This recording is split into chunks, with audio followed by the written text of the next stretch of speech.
Bueno, muy buenas tardes. Buenas tardes a todos los que están presentes. En particular quería comenzar agradeciendo al equipo que se ha encargado de coordinar toda esta actividad, el Ministerio de Educación y Cultura en general, que ha coordinado durante todos estos meses distintos foros, distintas actividades, a todos los presentes de manera virtual. Este foro de corazón hubiese sido más lindo de manera presencial, con mucha gente, con mucho intercambio. Quería comenzar aclarando que la idea es generar de pronto preguntas para el final. Estaría bueno que las hagan llegar por el chat del Zoom y al final las podemos ir respondiendo.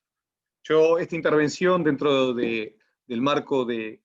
mes de la educación que se ha definido en el Ministerio, yo creo que es un mes muy importante para el país. El otro día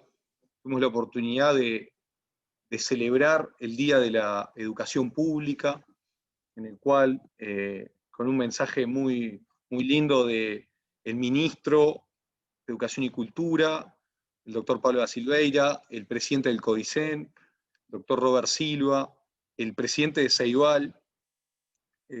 Leandro Folgar, los tres destacaban la importancia de la educación pública para nuestro país, la educación en general y sobre todo lo que ha sido en este momento de pandemia, este momento tan peculiar en el cual la educación no solamente fue de los primeros en retornar a la presencialidad, sino que ha ocupado un espacio fundamental en la cohesión, en el encuentro de la comunidad, en el encuentro de la sociedad toda, en el encuentro de cada uno de nosotros. Así que destacar este mes, destacar que septiembre a su vez, a lo largo y ancho, ha sido también un encuentro de la comunidad educativa. El otro día tuve la oportunidad de visitar una escuela que estaba realizando el acto de promesa de la bandera y realmente encontrábamos tanto vecinos como familiares, maestros y maestras, auxiliares presentes con unas ganas, con una buena energía que es destacable y es realmente interesante ver tanta gente comprometida, tanta gente vocacional, tanta gente que realmente encuentra realmente en los espacios educativos un lugar de desarrollo de la sociedad, de nuestro ser uruguayo, de nuestro ser como país en general. El foro de hoy que nos encuentra, lo que les digo, de pronto al final podemos hacer algún intercambio, les pido que me hagan llegar por escrito en el chat algunas de las preguntas, es educar para la libertad, educación para la libertad y en general lo que es la educación. Yo les voy a hacer a grandes rasgos distintos puntos. Voy a arrancar sobre todo con el rol del Estado en la educación y el rol de la educación en el Estado. Voy a hablar rápidamente con algunos aspectos de la libertad en la educación. Después voy a tomarme el atrevimiento, pero sobre todo el gusto de hablar de algunos de los programas que desarrollamos desde la Dirección de Educación, desde el Ministerio de Educación y Cultura, para culminar con algunas reflexiones generales. Así que, aclarar, me consta que hay muchos funcionarios, muchos trabajadores y educadores del Ministerio presentes, pero me parece fundamental arrancar desde dónde hablamos, desde qué lugar nos toca comentar y reflexionar al respecto. ¿Qué es lo que hace y qué lugar ocupa la Dirección de Educación en el sistema educativo nacional? Muchas veces me ha tocado estar en varios espacios, en varios roles, y la discusión termina siendo, o la consulta termina siendo con respecto a muchas decisiones, muchos roles, muchos espacios que en realidad son, en particular, o de la Universidad de la República, o de la UTEC, o de la Administración Nacional de Educación Pública. Cualquiera de los tres con su autonomía consagrada en la Constitución, y que nosotros desde el Ministerio nos encargamos de tres roles en particular, que están definidos en nuestras normas. Tenemos tres áreas programáticas bien claras, con un gran equipo que viene realizando una gestión desde hace muchos años, y en particular en los últimos años se ha profundizado algún aspecto de políticas públicas, y con algunos cambios recientes a nivel normativo y desde esta nueva administración hemos cambiado algunos aspectos de gestión y sobre todo de profundización del rol de las políticas públicas desde el Ministerio de Educación y Cultura. Y en particular la Dirección de Educación tiene 3 áreas programáticas muy fuertes, que son, en primer lugar, el acceso a la educación; en segundo lugar, la calidad de la educación; y en tercer lugar, la coordinación de la educación. Desde la Dirección de Educación, y muy alineado con algunos aspectos a nivel nacional y en contacto muy fluido y directo con los actores educativos más importantes de nuestro país, que ya los acabo de nombrar, nosotros debemos mejorar el acceso al derecho, al acceso a la educación desde la primera infancia hasta el nivel terciario. Nosotros desde el Ministerio de Educación nos toca dirimir muchas cuestiones que van justamente desde los primeros años de la vida de nuestros habitantes hasta la educación permanente, la educación terciaria en todos sus aspectos. Con un especial foco en la población que tiene mayor vulnerabilidad. Hemos trabajado fuertemente en intentar impulsar muchos de esos programas, muchos de esos aspectos que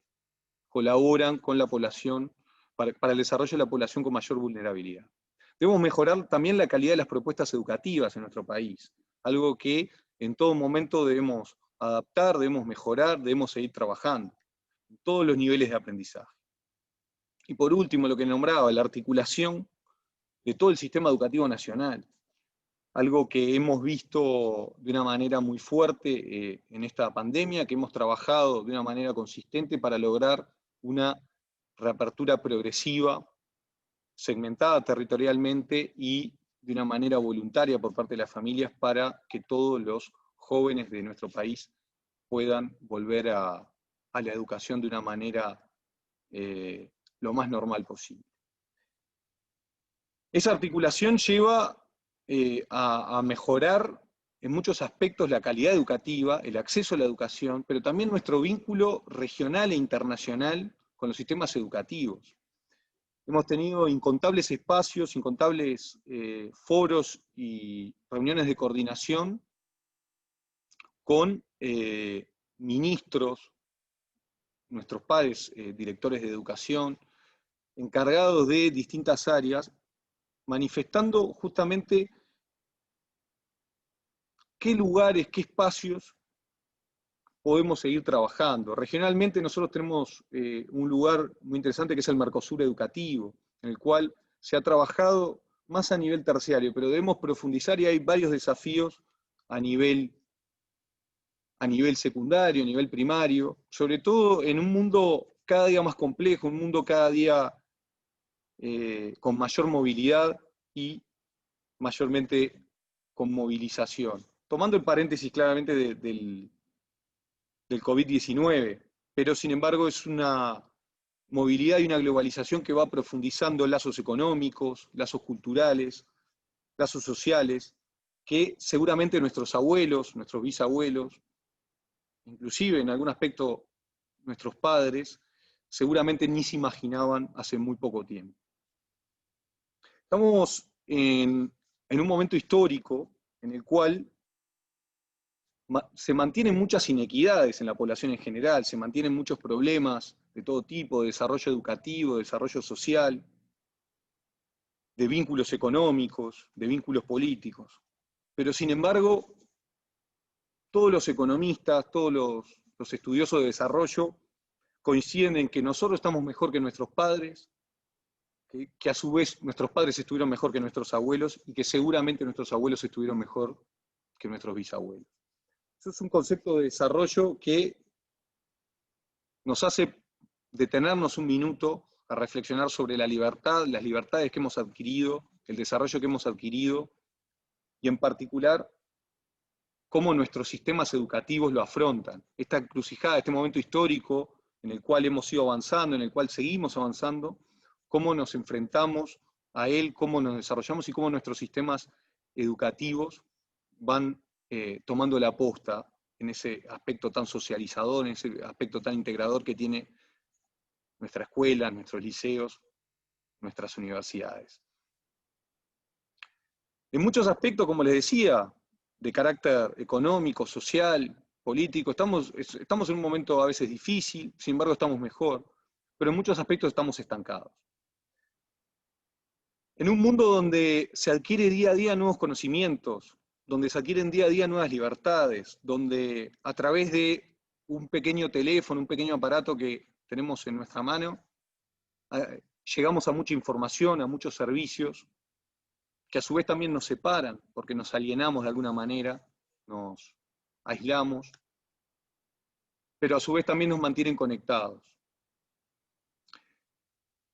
Lo que les decía, en muchos aspectos estamos estancados, y en un mundo que tiene esta vorágine de avance, de crecimiento, estar estancado en muchos casos es ir relativamente retrasándose. En particular, en la educación, si uno toma a nivel internacional y a nivel regional, en algunos aspectos estamos estancados. En algunos aspectos no estamos como nos gustaría seguir avanzando, como nos gustaría seguir en los primeros lugares de la fila. Y de a poco el sistema educativo, como política pública, como tomadores de decisión de política pública, desde este rol, desde este ministerio, debemos trabajar fuertemente en un ayornamiento de los conocimientos, de una manera cotidiana, de una manera constante, sin pausa y sin prisa, pero todos los días construyendo un poco más de historia educativa, de crecimiento educativo. Pero a su vez esto indica una readecuación de contenidos, una readecuación de formas,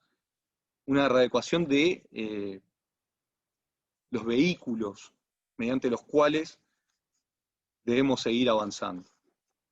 Ahora voy a entrar en particular con el aspecto de la toma de decisiones. Todas las sociedades, y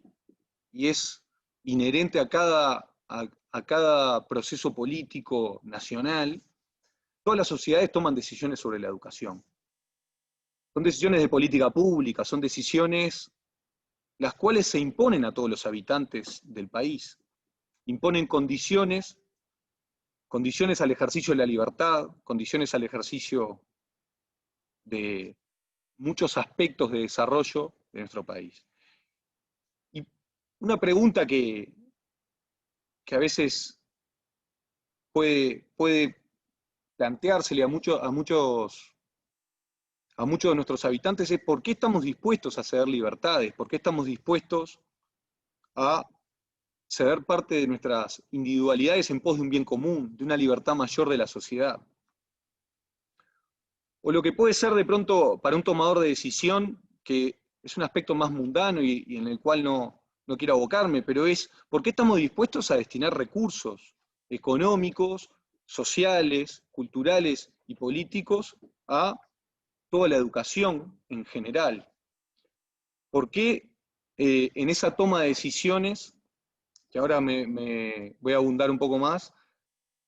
cuando ponemos energía, énfasis y recursos en la educación, estamos dejando de poner en otros aspectos? Hay muchas sociedades, muchos países que no necesariamente le aseguran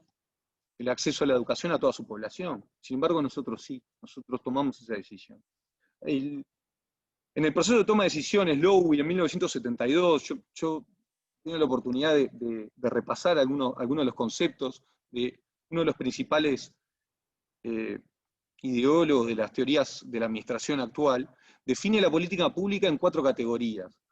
Habla de la política pública distributiva, la política pública redistributiva, de la política pública regulatoria y la constituyente. ¿En cuál de estas categorías podríamos justamente poner a la educación? ¿En qué categoría de política pública podríamos colocarla? ¿Es específicamente una asignación de nuevos recursos? ¿La educación es una asignación, una reasignación de recursos ya existentes? ¿Es simplemente una regulación de actividades? ¿O es, por ejemplo, el establecer, el fundar o el reorganizar distintas instituciones? Esos 4 aspectos, esas 4 categorías que definen a la política pública, parecen que que guían en muchas de las categorías, parecería que la política pública en educación entra en cualquiera de las cuatro, ¿no? Justamente colocar a la educación, categorizar a la educación específicamente en o distribución o redistribución de recursos sería una visión parcial. Yo me atrevería a colocarlas en todas, hablaría de una manera más interconectada, de una manera más abarcativa. Evidentemente, en una decisión de política pública hay prioridades, eso está claro. Cada gobierno, cada nueva administración, cada nuevo signo tiene y asigna prioridades. La incorporación, por ejemplo, de nuevos programas, de nuevas actividades en la educación, o tener casos de éxito educativo, que éxito educativo evidentemente tiene muchas aristas, no voy a profundizar al respecto, pero tener casos de éxitos educativos que permitan la movilidad social, el crecimiento económico, el desarrollo personal, son indicadores que para muchos de nosotros es importante. Regular las actividades, como les decía, no permitir que no se cumplan determinados estándares, determinados objetivos, objetivos mínimos que están entendidos por la sociedad, que están entendidos desde el gobierno, limitar determinados aspectos de libertades institucionales para o en pos de una libertad mayor, es parte de la toma de decisiones de política pública. Reorganizar, por ejemplo, el gobierno de la educación, la gobernanza de la educación, también influyen en algunos aspectos de la libertad, a nuestro entender, mejorándola y con un profundo debate que es difícil de zanjar hoy en día. Algo en lo cual yo no estoy dispuesto a hablar es que en este proceso de decisión de políticas públicas haya siempre ganadores y perdedores. Son dos conceptos en los cuales se hablan habitualmente, se comentan habitualmente, se debaten. Pero sin embargo yo ahí me voy a referir, y ahí voy a ir a otro de los teóricos de la administración,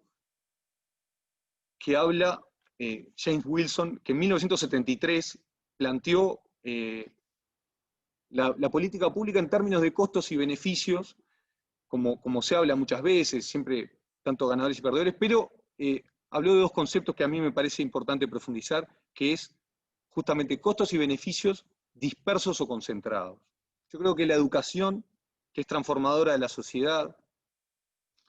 tiene costos altamente concentrados, es fácilmente adjudicable, por ejemplo, aumentos en las remuneraciones, construcción de nuevos centros educativos, elaboración de nuevos programas. Sin embargo, cuando uno va a ver esos beneficios, los encuentra muy dispersos. Los encuentra dispersos no solo en la sociedad toda, sino dispersos en el tiempo. Y en particular cuando hablamos de dispersos en el tiempo, eso dificulta enormemente la toma de decisiones y el debate político público. ¿Por qué lo dificulta? Porque es muy difícil, en muchos aspectos, tomar una decisión en la cual no vamos a ver un efecto, lo que les hablaba unos minutos más atrás sobre el éxito educativo, cómo definimos éxito educativo en la sociedad toda, a nivel individual, en algún aspecto de la sociedad, a los que están más rezagados, a los que se están rezagando o a los que se pueden llegar a rezagar.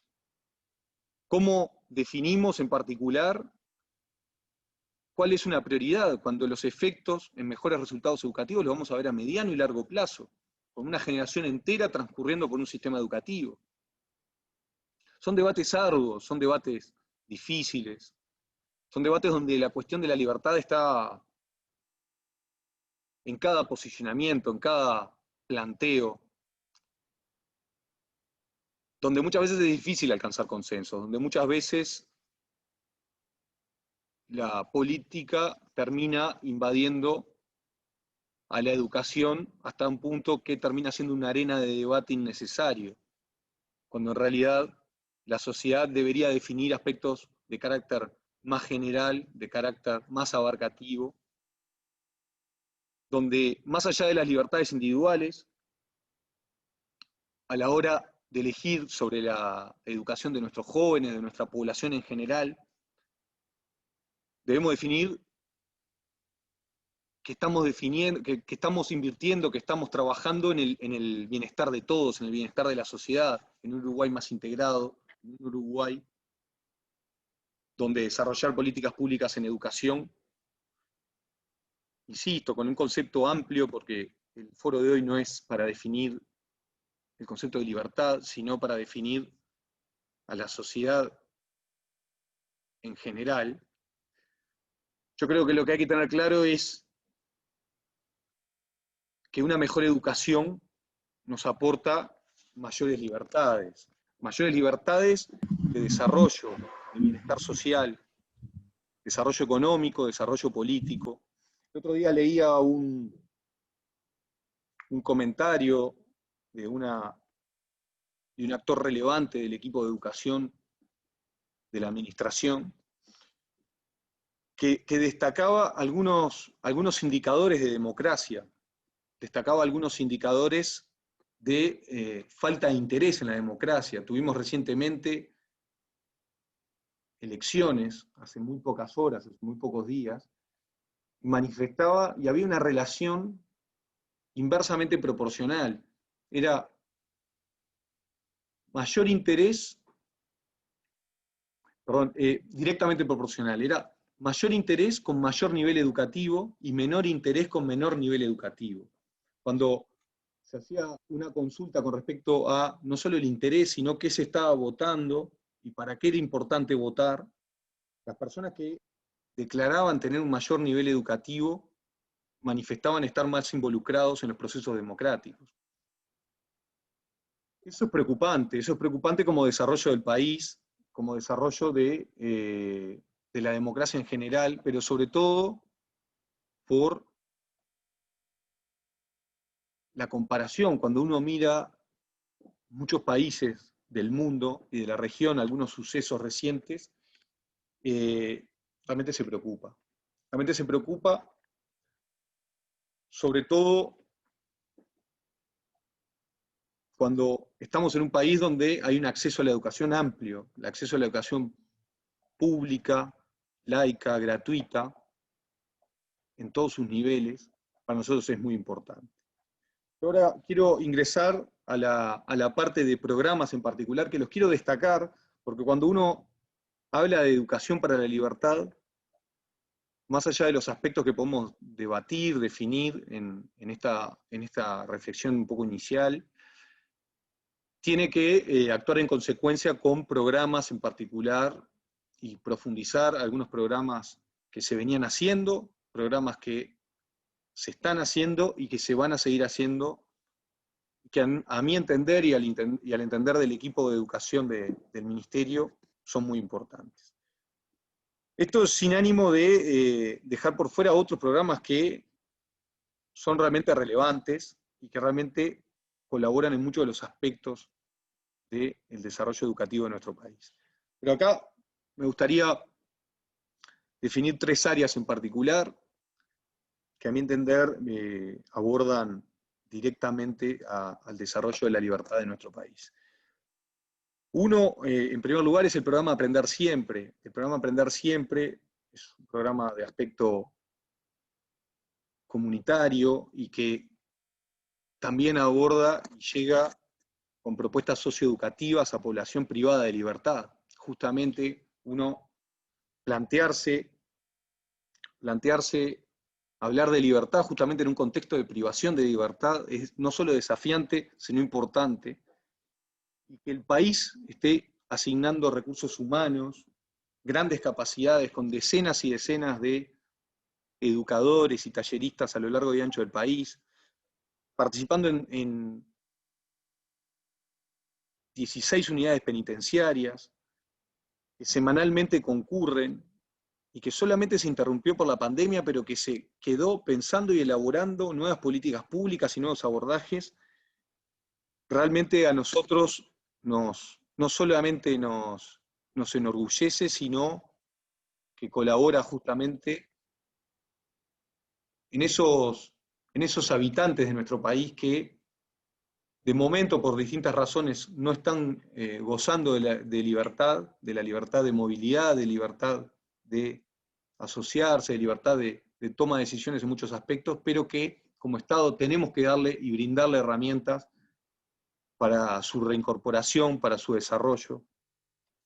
Tenemos que promoverles un aprendizaje permanente, darles herramientas educativas, tenemos que coordinar fuertemente con cada una de las instituciones. Hace muy poco tuvimos la posibilidad con el equipo de visitar INISA, que justamente atiende a población menor de edad que está en privación de libertad, y en una de las aulas de preegreso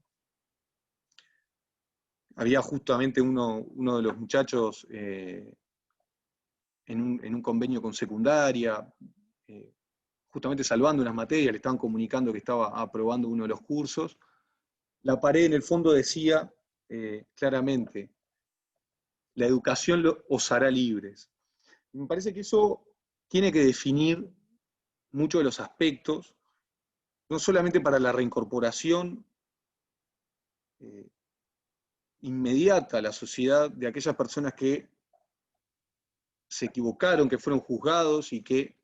están en privación, sino que a su vez esos contextos de encierro deben ser acompañados con un proceso profundo, educativo, transformador y de desarrollo individual. Un segundo programa que me parece fundamental también para el desarrollo de la libertad es en el área de educación no formal, los CECAP, los Centros Educativos de Capacitación y Producción. Es un programa que viene hace muchos años, que ha trascendido los distintos gobiernos. Tenemos especial interés de que se siga expandiendo en el territorio. CECAP, para aquellos que no lo conocen, los invito a ahondar en él, les invito a que puedan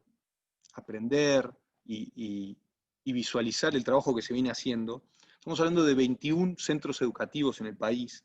que funcionan en convenio con distintas autoridades, con distintas instituciones, tanto de la sociedad civil como de gobiernos departamentales, como del gobierno central, en convenios, donde jóvenes que han abandonado el sistema educativo formal, entre 14 y 20 años, encuentran una oportunidad, encuentran un propósito, encuentran una forma de desarrollarse, una forma de vincularse nuevamente con el sistema educativo. Y me ha tocado la posibilidad de recorrer gran cantidad de ellos, y una de las principales reflexiones que puedo encontrar es justamente, conversando con varios de ellos, me comentaban de que habían abandonado el sistema educativo formal por falta de propósito, por falta de motivación, por falta de seguimiento, por no encontrar ningún aspecto que les permitiera desarrollarse, encontrarse en un futuro cercano. Yo entiendo, y hago un breve paréntesis, de que las nuevas generaciones tienen la inmediatez como uno de sus aspectos fundamentales, tienen la inmediatez y el corto plazo de una manera muy incorporado en la sociedad, es una sociedad del ya, del ahora. Sin embargo, la educación, que es un proceso más de mediano y de largo plazo, y que debería ser durante toda la vida, no está tan presente en muchos aspectos, no está tan presente en sus vidas. Sin embargo, en los ECAP encuentran un nuevo propósito, encuentran talleres experimentales donde pueden desarrollar distintos aspectos, donde pueden elegir libremente qué taller quieren, en qué taller quieren participar, en qué taller quieren desarrollarse. Luego de que abandonaron el sistema formal, de que no se sintieron parte del sistema formal, de que no se sintieron en algún aspecto tomado en cuenta. Estos talleres, estas áreas de desarrollo profesional, donde hay un fuerte vínculo con el mundo del trabajo, donde hay un fuerte vínculo con la comunidad, les permite a muchos de estos jóvenes desarrollarse, les permite a muchos de estos jóvenes adquirir nuevas herramientas para trabajar en sociedad, para trabajar en comunidad, y que de algún aspecto al darle más herramientas, y también atado con el programa anterior que venía comentando, al darle más herramientas le estamos dando mayores libertades, libertades de decisión, de desarrollo futuro, y en definitiva de desarrollo para la sociedad toda. Y un tercer programa que quería destacar es que justamente este año está cumpliendo 35 años, son los clubes de ciencia. Los clubes de ciencia, este año se está llegando a los 1000 clubes de ciencia. Esto abarca no solamente a los 19 departamentos, sino a 154 localidades. Estamos hablando de también generar pensamiento científico, innovador y de desarrollo a pequeñas localidades a lo largo y ancho del país.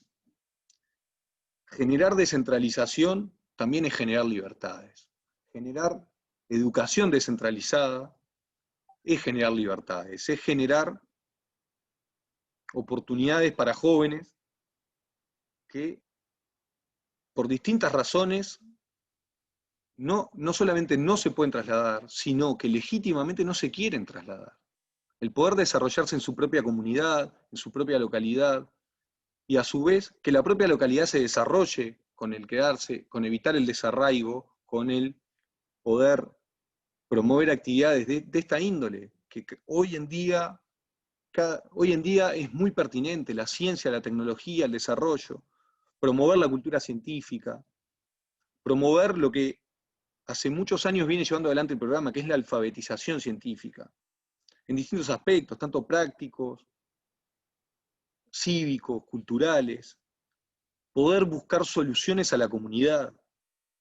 poder incentivar también de abajo hacia arriba, desde los más jóvenes hacia los más grandes, el desarrollo de la comunidad, el desarrollo de la sociedad, el buscar soluciones a muchos aspectos que son necesarios, que van desde capaz la biología, la ciencia en general, la física, aspectos más de corte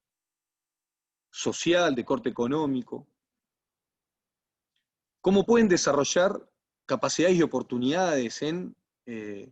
desarrollo también artístico, en desarrollo en la matemática, cómo poder involucrar tantos aspectos educativos en la vida cotidiana, en la sociedad en general. Y este plan en particular, este programa, perdón, en particular, los clubes de ciencia, a su vez, tienen anualmente un campamento latinoamericano, donde jóvenes de muchas partes de la región nos visitan y generan un vínculo, generan una red de contactos que también en definitiva está asociado con la libertad, está asociado con poder contactarse, poder buscar soluciones, poder encontrarse y ver que en definitiva, en muchos aspectos con la región y con el mundo no somos tan diferentes. En muchos aspectos hay muchas soluciones que ya se han encontrado o que nosotros hemos encontrado y que las podemos transmitir a través del conocimiento científico, a través de estos contactos, a través de las distintas redes. Entonces, a través de estos tres programas estamos viendo claramente tres políticas públicas que están fuertemente asociadas con la libertad, que están fuertemente asociadas con la educación para la libertad, con el desarrollo de las autonomías, con el desarrollo de aspectos de convivencia. La libertad para la convivencia social, para el respeto a la diversidad, para el desarrollo de la diversidad, para el vínculo con la comunidad, para combatir el desinterés, para combatir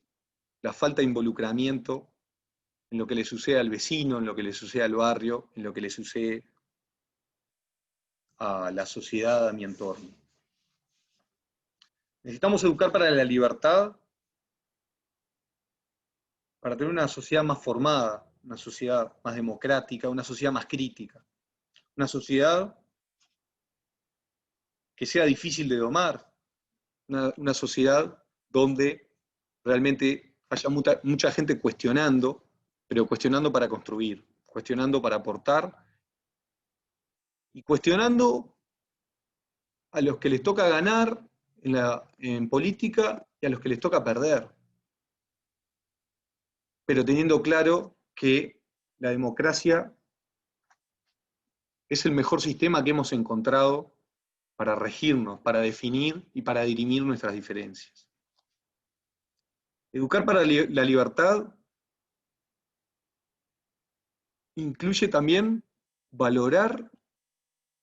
la educación, valorar, definir la educación de distintos lugares, de distintas visiones, el poder desarrollarse a lo largo y ancho de la vida y poder cambiar libremente y decir, bueno, lo que comencé estudiando, lo que comencé aprendiendo, o ya no sirve más, o necesito cambiarlo, o no me gusta más. El tener la libertad de elegir, la libertad en los gustos, en la libertad del acceso.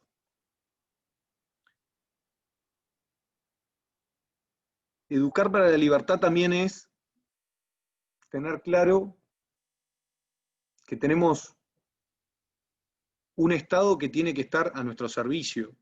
un Estado que tiene que estar al servicio de la educación, al servicio de nuestras libertades, al servicio de nuestro desarrollo,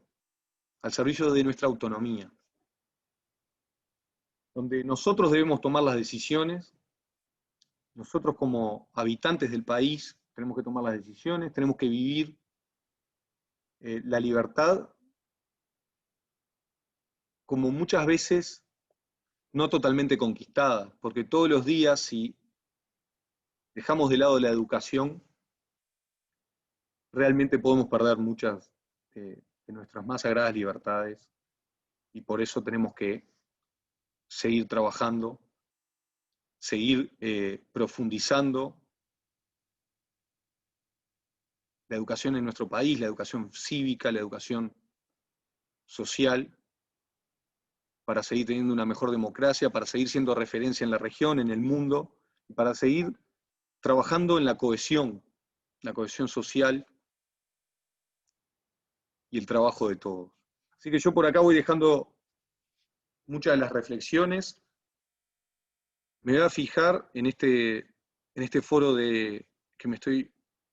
en un proceso de autogestión, si tenemos alguna pregunta, tenemos algún aspecto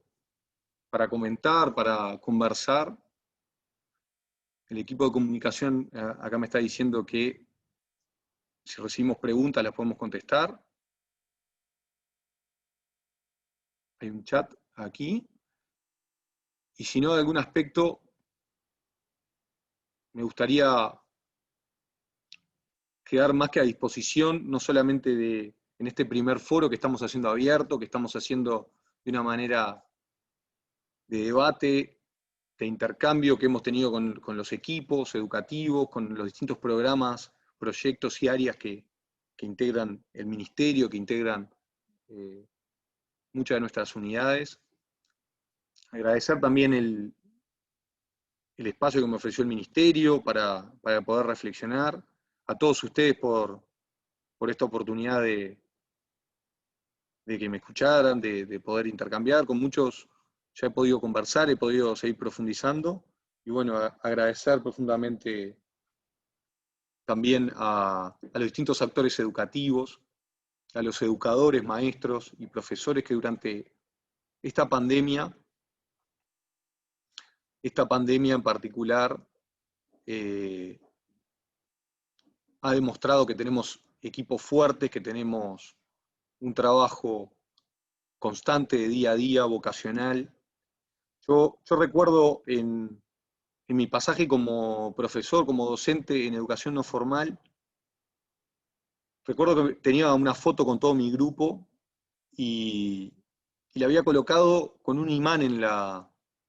heladera de mi casa. Y cada mañana, uno cuando se levantaba, miraba esa foto y recordaba mi vocación, mi propósito, el estar ahí. A veces con días de lluvia, a veces con días muy fríos, en mañanas invernales muy cerradas, muy complicadas. Y esa foto lo que me permitía era recordar el propósito, el por qué estaba ahí dando clase, el por qué tenía que concurrir con mis mejores energías, con mi mayor ímpetu a dar clases. La educación es muy vocacional, la educación es muy vivencial. Yo creo que está fuertemente incorporada en los genes de nuestro país. Yo estaba repasando la historia de la educación uruguaya y nosotros desde